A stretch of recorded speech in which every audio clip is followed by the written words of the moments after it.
নমস্কার, আপনারা দেখছেন নিউজ নাও। আপনাদের সঙ্গে রয়েছি আমি সহেলি। সরাসরি চোখ রাখবো ৬টার সংবাদে। নতুন রূপে ফিরছে করোনা। প্রতিবেশী দেশগুলির পাশাপাশি দেশেও দেখা দিচ্ছে কোভিড আতঙ্ক। বিশ্বজুড়ে ফের আতঙ্ক ছড়াচ্ছে করোনা সংক্রমণ।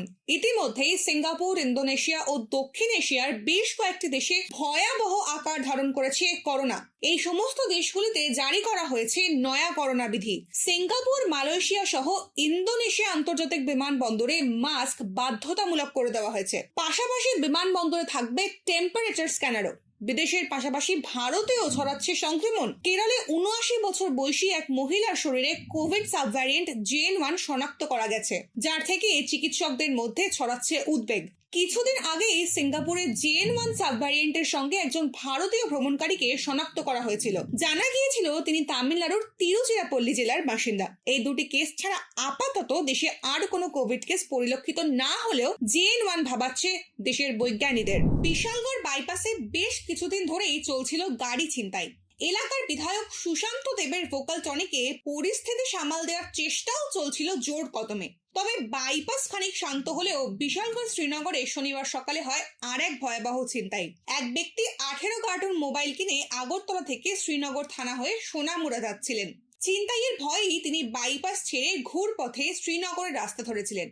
তবে তাতেও লাভের লাভ হলো না কিছুই। সমস্ত মোবাইল ছিনতাই করে নিয়ে গেল দুষ্কৃতীরা। বিশালগড়ের পর এবার ফের ছিনতাইয়ের ঘটনা রাজ্যে। দিনের আলোতে উদয়পুরের রমেশ চৌমুহনীতে মোবাইল ছিনতাইয়ের কাণ্ড ঘটল। রাজারবাগের বাসিন্দা বিশাল দেবনাথ ও তার স্ত্রী অঙ্কিতা ভট্টাচার্যকে মারধর করে এদিন তাদের মোবাইল ফোন সহ আরো বেশ কিছু জিনিস ছিনতাই করে নিয়ে যায় দুই দুষ্কৃতী।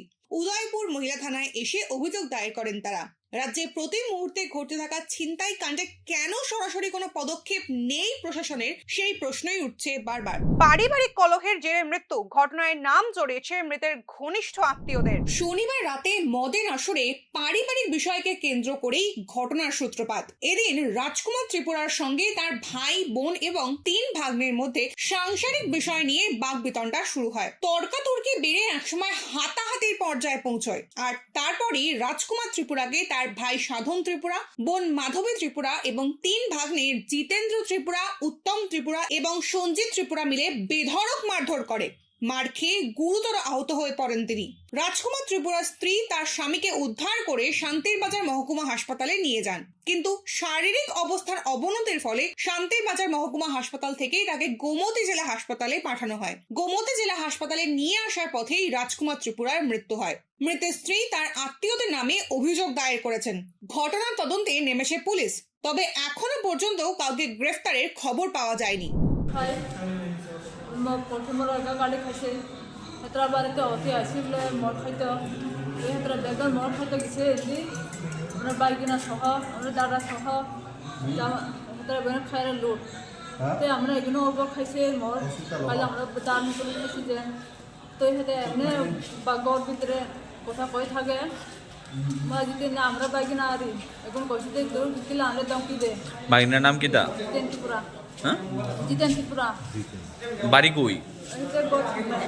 ঘরের সামনে? কোন জায়গাত? আমরা একেবারে কোন জায়গাত? বিলুনিয়া? না, পশ্চিম ত্রিপুরা। হ্যাঁ? পাইকলা পশ্চিম ত্রিপুরা। আচ্ছা, কোন সময় ঘটনা? কইলাম 7টা 9টা 10টা বাজে মনে। আপনার স্বামীর নাম কি? রাজকুমার ত্রিপুরা। আপনার স্বামী মারা গেছে? হ্যাঁ, আজকে মারা গেছে। কবে ফিরে হয়েছে?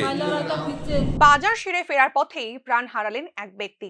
বেপরোয়া গাড়ির ধাক্কায় মৃত্যু 42 বছরের সজল দাসের। প্রতিদিনের মতোই বাড়ির বাকি কাজ সেরে বাজারে গিয়েছিলেন সজল দাস। সঙ্গে ছিল তার ছেলে। দুজনে বাইসাইকেল চড়ে গিয়েছিলেন ধলাই জেলার মনুবাজারে। বাজার সেরে বাড়ি ফেরার পথে পিছন থেকে একটি গাড়ি ধাক্কা মারে সজল দাসের সাইকেলে। তৎক্ষণাৎ সাইকেল থেকে পড়ে গিয়ে গুরুতর আহত হন তিনি ও তার ছেলের হালকা চোট লাগে। ঘটনার কিছুক্ষণের মধ্যেই মৃত্যু হয় তার।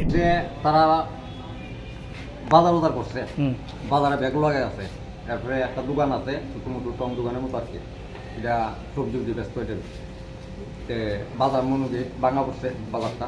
ওই ফেলে একবার বাজার করে লিয়ে মো আর এই কটা টিন আছে উপরে এটি বাঙিয়া বাড়ি লয়ে ওই একটা দুজনে বাপতে এটা বাঙিয়া লইয়া সাইকেল দিয়ে রোডান বাজার ব্যাগও আছে লোকে ওই করে ওই বেশি এসে গাইয়া ওই এরা সাইকেলে যেতেছে পাঁচজন দিকে বাড়ি মারছে।